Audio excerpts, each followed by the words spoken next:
Hello friends, I am Trambak Nayak. Welcome back to our channel Biniyog. প্রথমেই আপনাদের জানাই আগাম শুভেচ্ছা, নববর্ষের শুভেচ্ছা। আগামী বছর আপনাদের খুব খুব ভালো কাটুক, তন মন ধনে আপনাদের জীবনে সমৃদ্ধি আসুক।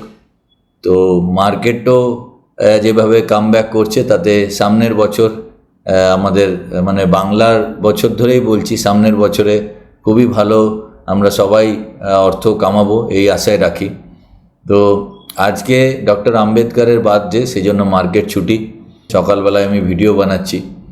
তো আজকে একটা স্টক নিয়ে আলোচনা করব, যে স্টকটা আমার মানে দৃষ্টিভঙ্গিতে লাগছে যে এখান থেকে একটা ভালো প্রাইসে আমরা মানে পৌঁছতে পারবো, প্রায় ডবল হতে পারে সেটা 1 বছর 2 বছরের মধ্যে।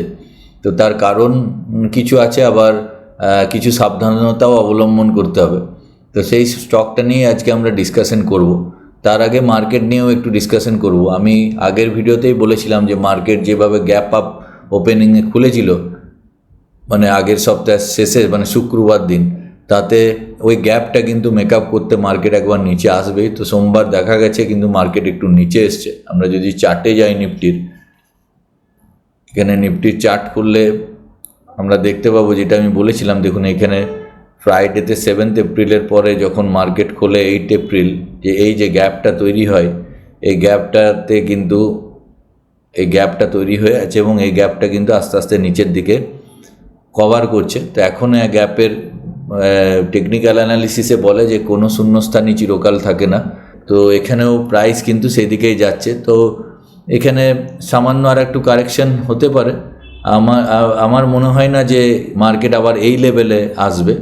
তো ইরান এবং আমেরিকার যে যুদ্ধ আপাতত সিজ ফায়ার আছে, মানে স্থগিত আছে, এখান থেকে আবার যুদ্ধ চালু হতে পারে, খণ্ডযুদ্ধও হতে পারে। সে কারণে একটু সাবধানতা অবলম্বন করতে হবে। তো মার্কেট একটু নিচের দিকে আসতে পারে। তো একটু কিছু ক্যাশে টাকা হোল্ড করে প্রফিট বুকিং করে, যে স্টকগুলোতে রিটার্ন এসছে সেখান থেকে প্রফিট বুক করে কিছু টাকা 10% 20% টাকা সবসময় এই পরিস্থিতিতে হাতে রাখা ভালো।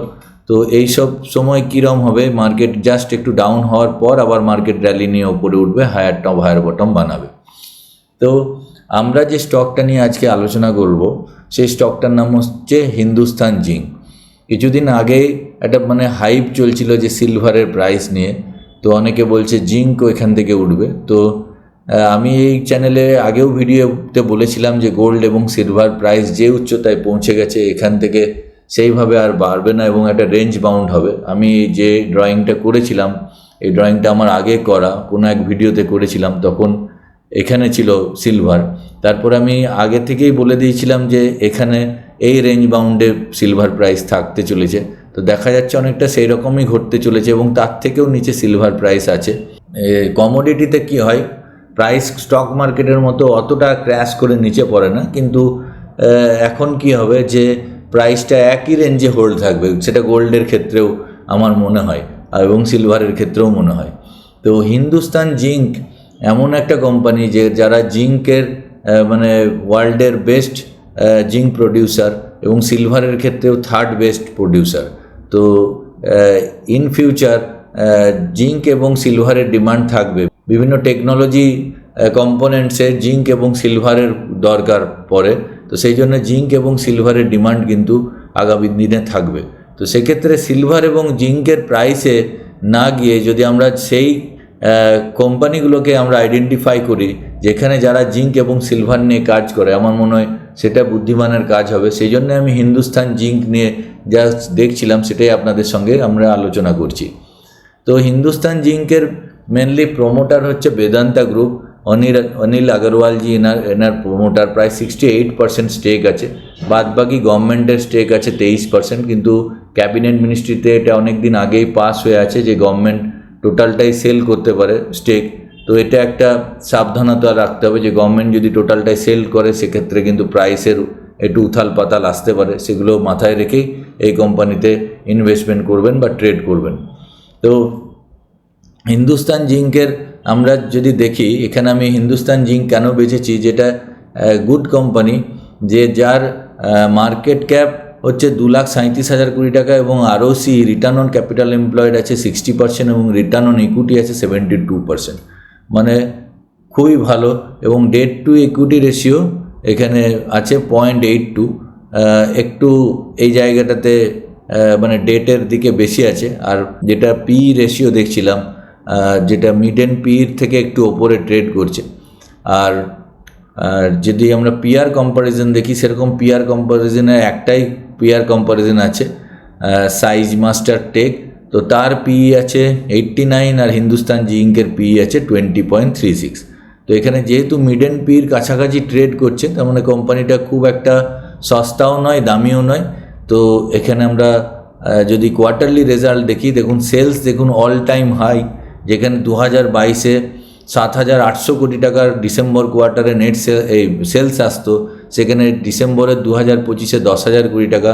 Operating profit EBITDA all time high, এখানে net profit, quarterly profit, last কোয়ার্টারের প্রফিট এসছে অল টাইম হাই 3,879 কোটি টাকা। প্রফিট অ্যান্ড লস অ্যাকাউন্টে যদি দেখেন নেট প্রফিট, যেখানে 2014 সালে কোম্পানিতে 7,000 কোটি টাকা 8,000 কোটি টাকা প্রফিট আসতো, সেটা এখন 11,000 কোটি টাকার প্রফিট আসছে, এটাও অল টাইম হাই।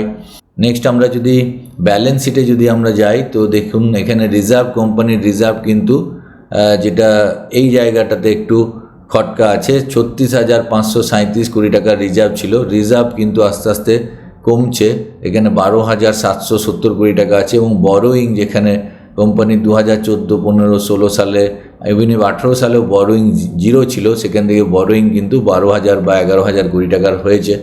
আর এখানে ফিক্সড অ্যাসেট কোম্পানির আছে 19,147, আর সিডব্লিউআইপি মানে ক্যাপিটাল ওয়ার্ক ইন প্রগ্রেসে 2,942 কোটি টাকা, মানে কোম্পানি এক্সপেনশনের ওপরে জোর দিচ্ছে। আর আমরা যদি শেয়ার হোল্ডিং প্যাটার্নে যাই, তো প্রোমোটারের কাছে 61% হোল্ডিং আছে, এফআইআই 1.54, আর ডিআইআর মানে ডোমেস্টিক ইনস্টিটিউশনাল ইনভেস্টর 4.68। তার মধ্যে এলআইসির ইউলিপ ফান্ডে আছে 3.3, আর গভর্নমেন্টের কাছে স্টেক আছে 27.92, পাবলিকের কাছে বাদবাকি 4% আছে। পাবলিকের মধ্যে হাই নেটওয়ার্থ ইনভেস্টর সেভাবে কিছু দেখাচ্ছে না। যেটা আরও ইনসাইটফুল জিনিস কি, যে মাইন্ড মেটাল প্রোডাকশনে, যেখানে 2015-তে 887 মেট্রিক টনের প্রোডাকশন হতো, সেটা এখন 2025-এ 1,079 এখানে প্রোডাকশন হচ্ছে। এবং লেড প্রোডাকশনেও দেখুন মার্চে 127-এর জায়গায় এখন 225 ডবল, জিঙ্ক প্রোডাকশনে 734-এর জায়গায় 827, সবই ক্রমবর্ধমান।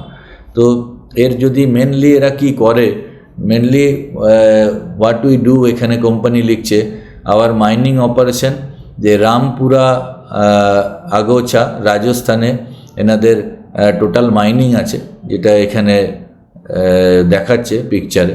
তো এখানে লোকেশন আছে রাজস্থান, মাইনিং টাইপ আন্ডারগ্রাউন্ড, এবং holding capacity 6.15 metric tonne per annum, material produce zinc and lead ore, আর কমিশন মার্চ 1991। তো তাছাড়াও এখানে আরও যেটা করে মেটাল স্মেল্টিং সাইট, যেমন মেটাল মেল্টিং সাইট আছে চাঁদেরিয়া জিঙ্ক স্মেল্টার, এখানেও এই পিকচারে দেখা যাচ্ছে যে এনাদের যেখানে জিঙ্ক মানে মেল্টিং সেন্টার আছে। তাছাড়া এখানে পাওয়ারিং আওয়ার অপারেশন, সোলার পাওয়ারের ওপরেও এনারা কাজ করছেন, যে এখানে কোম্পানি লিখছে যে driving A responsible future with clean energy initiative, a powerhouse of sustainable innovation. At Hindustan Zinc, we believe in generating integrated power that is reliable, cost-effective, and environmentally responsible. Our strategy combines the stability of captive thermal power plants with renewable energy sources to achieve our net zero emission goals at a sustainable future. তো solar পাওয়ারের ওপরেও জোর দিচ্ছে, from rooftop installation থেকে শুরু করে captive solar plants, এবং our power projects are reflection of our commitment to renewable energy and achieving a net zero future. তাছাড়াও এখানে স্ট্র্যাটেজিক মিনারেল এক্সপ্লোরেশনের ওপরেও ওনারা কাজ করছেন।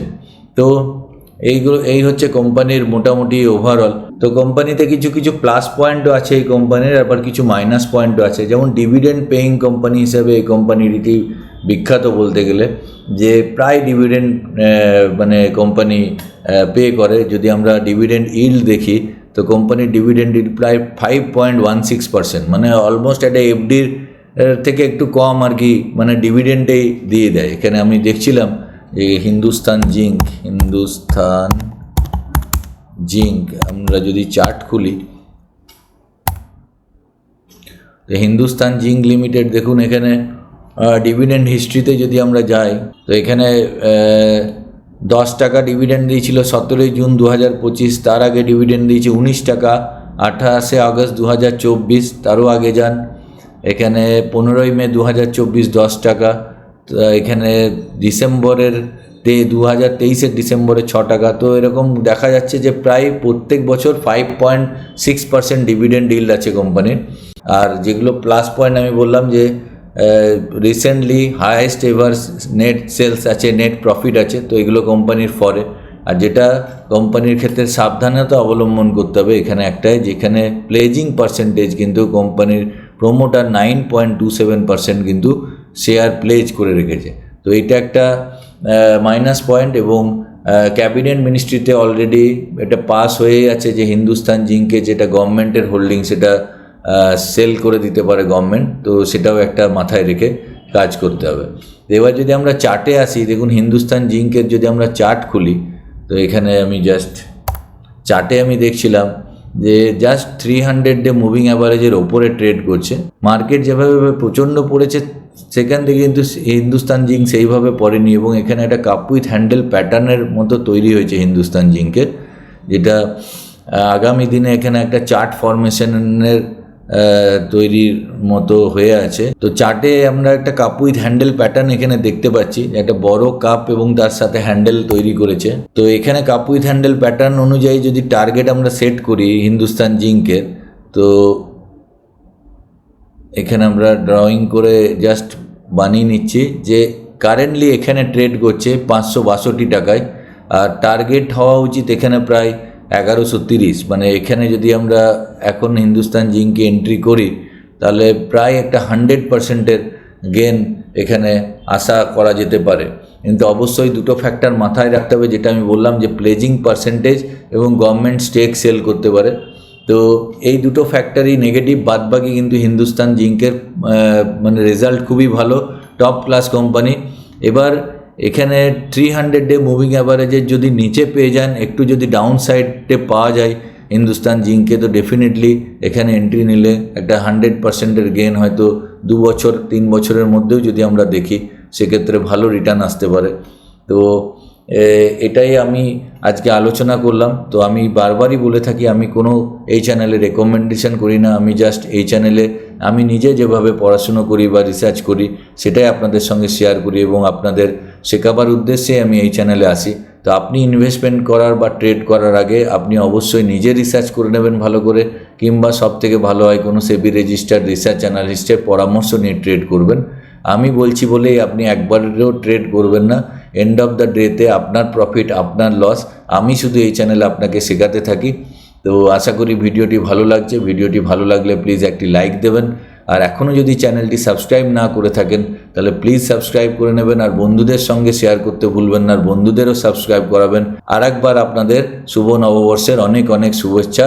আপনারা সবাই ভালো থাকুন, আপনাদের জীবনে অনেক সুখ সমৃদ্ধি এবং সম্পদে ভরে উঠুক এই আশা রাখি।